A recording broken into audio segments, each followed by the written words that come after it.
Well, welcome back, my friends, to another rousing rendition of Choir Boys Cutlery Outdoors, or Choir Boys Outdoors. Hard habits to break right there, son. It's all right. Listen, this is a Chavez rendition, 229 rendition. Before we get into it, guys, there was a time in this country where 22 veterans a day took their own lives, and the stats are everywhere. The number this channel focuses on is 0, and anything over it is simply unacceptable. Vets, we love you. You have a place here. You're welcome here. That's all it means. We're back to blow over here. We support all to the chagrin of many. How do you do that, Scab? Well, we don't break the damn law. And when we do, because we have, we accept responsibility. And finally, if you are an addict, never quit quitting. So today we have the Chavez rendition. Now, that's a badass knife, no doubt. And I just like saying Chavez rendition 229. The designer is Ramon Chavez. Let me go ahead and give you as many specs as I can up front. The overall length is 8.22 inches or 209 millimeters. Closed length 4.59 inches or 117 millimeters. Blade length 3.63 inches or 92 millimeters.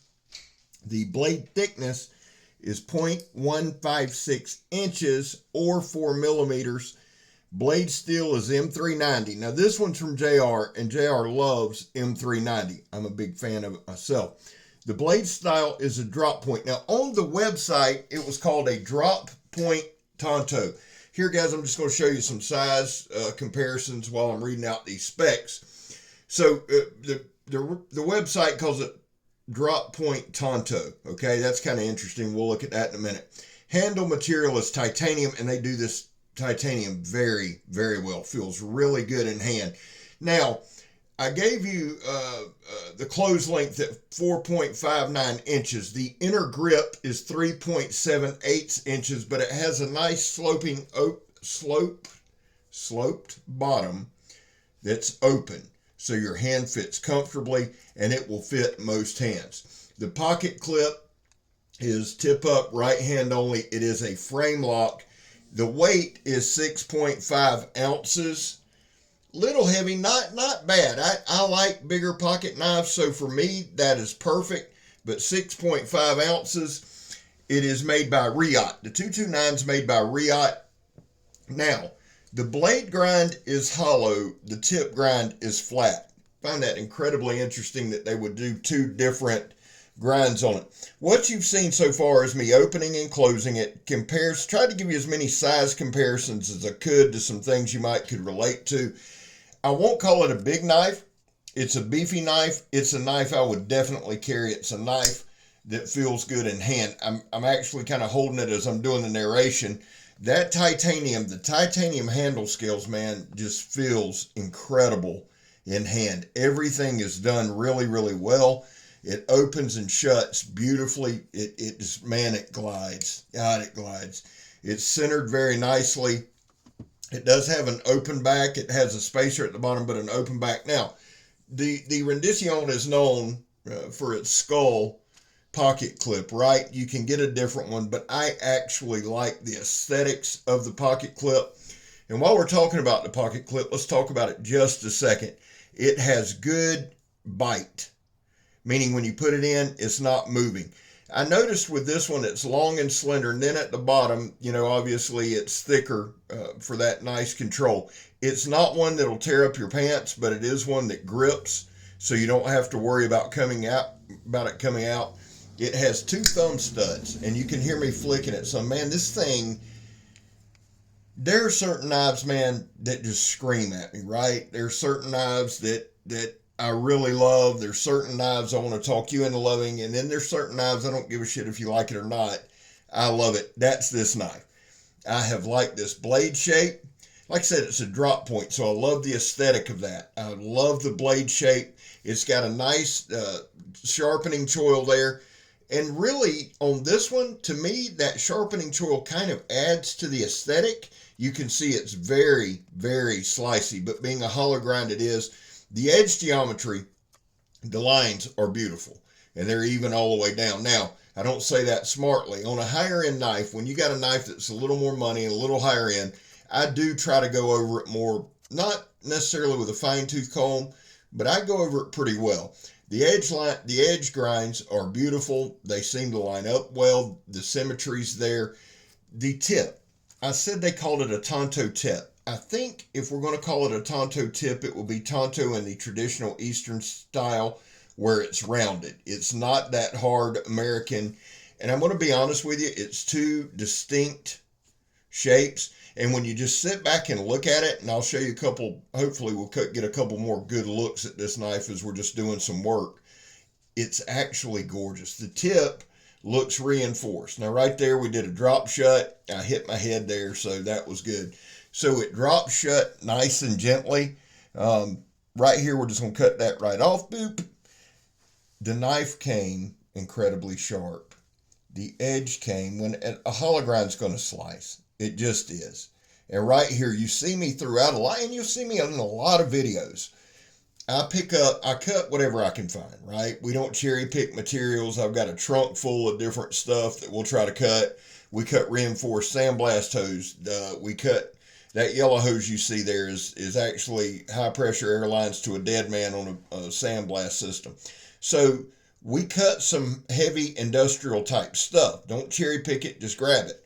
But you'll see me grabbing a piece of wood throughout these videos. I just like getting the rhythm. It's putting in that work, right? It's just practicing. You've seen the balance point there. Now, right here, I have a brain fart. Sometimes I'll do that. I dropped it sideways like a dumbass. No damage to the blade. And then right there it stuck. And again, no damage to the tip. No damage to the edge. The frame lock stayed engaged. I only did a couple of hard throws. There wasn't a whole lot of need to do that. It seemed to lock up like it was supposed to. We got no lock rock, no damage off of it. I did a couple of quick stabs, and people always get a little nervous when I stab, but with a frame lock, I've got it under control, right? Liner locks are a little different, but I love frame locks. Why? Because you can bite in and you can grip it. We're going to do one hard punch right here. Bip, got two, and those are two reinforced, those are sidewalls of a tire off a Dodge 1500, steel belted, and we were able to get two. So we went through about a ½ inch of rubber there. Tip test right here.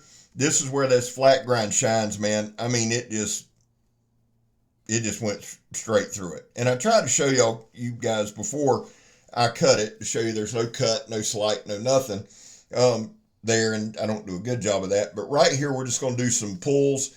I always say, this I do like for my hunters, my fishermen, my outdoorsmen that are going to cape or they're going to skin an animal. That's that 2-inch ratchet strap, man. It's just some tough, coarse stuff. I don't know many hides that would be tougher than that. And we like to, would you use this knife to skin? Well, no, but if you have to, it's good to know you can. Now, this is the steel belted sandblast hose. This knife sliced straight through it. And yes, there's steel all running through it, the small steel lines. And that's why I say, with your thin, yeah, it's still steel, you know, it's impressive. The knife handled it very, very well. Also, at work in these situations, a lot of times I'll use a knife, but if it's not me, we'll grab a Sawzall. This stuff is tough, man, and it's steel belted, and it'll wreck a knife. No damage to the edge here. Try to give you a good look. See the aesthetics? Look at that tip. Look at that tip. And it's gorgeous. Now, right here, this is a piece of softer wood, and we're going to do a little batoning, but I didn't engage the lock. I only do it one time.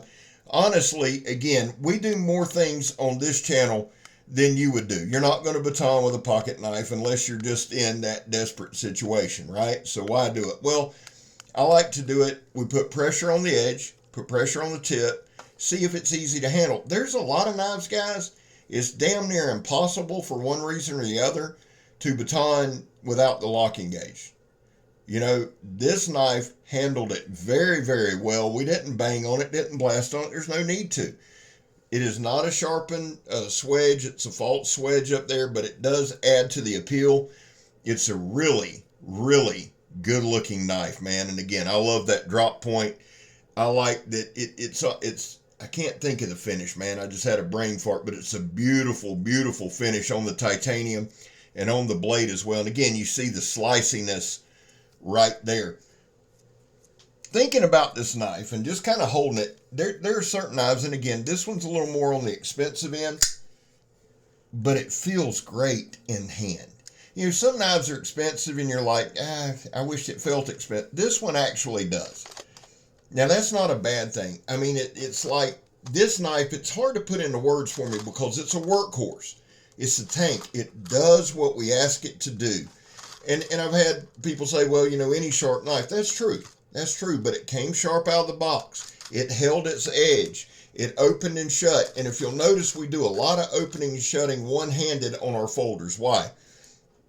Because sometimes this stuff can bust your lock. This stuff, if it's a poorly made knife, you'll get lock rock. You'll do things like that. Never at any point did anything stick. The frame lock didn't go over too far. Everything held up very, very well. We're going to finish with our paper cutting test. While we're doing this, let me do a couple quick shout outs. Donnie B all day, Joe from JS Bladecraft, Grugsy, Legion Tactical, my guy Brandon Thrasher from Thrasher's Garage, man. Shout out to Thrash. He cut himself pretty bad. I hope you recover quickly, brother. I love you. Charles Jones, the Redneck Nerd, the Jersey Knife Guy, Pistol Pete, the Angry Dracolote. And guys, there's many more. And if you'll go to my community page, you can check them out there. What a beautiful, beautiful knife, man. Listen, lastly, I've started a Patreon. It's going very well. We got a couple of videos up. It's only $5 a month. Guys, if you can do it, man, great. If you can't, totally understand. But I like giving you the option. I'm going to pin it. I'll probably pin the comment for a month. But I want you to remember this more than anything. I'm Scab. You're not.